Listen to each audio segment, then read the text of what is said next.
Our next guest, key player in the Brexit movement. There is a report that says he could take part in Brexit negotiations. That's a shocker, isn't it? Fox News contributor Nigel Farage is with us. All right, Nigel, tonight I believe, stop laughing, tonight I believe Prime Minister May meets with the new French President, Emmanuel Macron. I guess they're going to talk Brexit. Have you any involvement in those talks whatsoever? In those talks, I have no involvement whatsoever. However, here in the European Parliament, of course, I'm talking to all the key players, and I have to say that in the course of the last week, things have changed. A week ago, 70% of the British people had a settled view that we should leave the European Union, whether they'd voted for it or not. Now, after this disastrous general election, the perception here in Brussels is that Theresa May and Britain are actually playing with a very, very weak hand. So, yeah, things are not as good as they were. What about the British? Are they still committed to leaving the European Union? Well, I have to say that the mood music since the general election has been alarming to people like myself. There is now talk of a significant watering down to what's called a soft Brexit, which sounds all very jolly and lovely.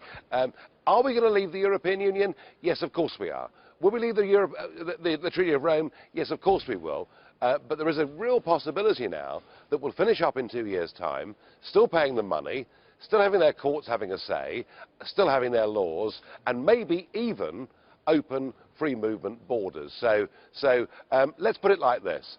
I felt this time last year we climbed a mountain.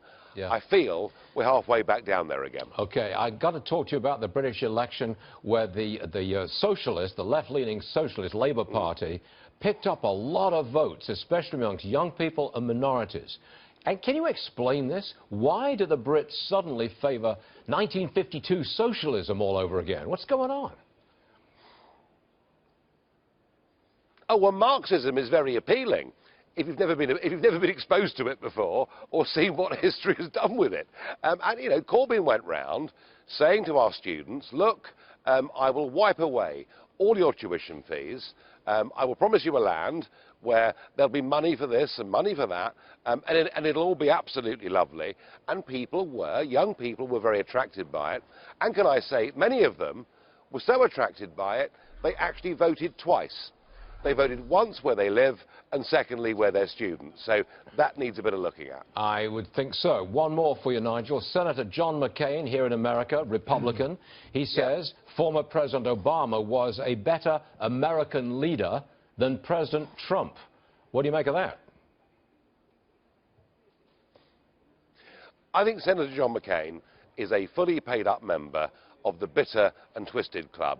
And even if Donald Trump was able to, produce a few fish and a few loaves and feed the 5,000, I think Senator McCain would still criticise him. I have to say that I now disregard virtually everything that man says. There is no doubt that after that 9-day tour that Trump took, and in particular the speech in Riyadh, that he has now established himself overseas as a man, of some considerable measure. And the critics in the New York Times and everything else can say what they think, but when Trump travelled around the world, believe me, people actually noticed. OK, we hear you, Nigel Farage. Thanks for joining us. As usual, Nigel, we will see you again very soon. That's a fact.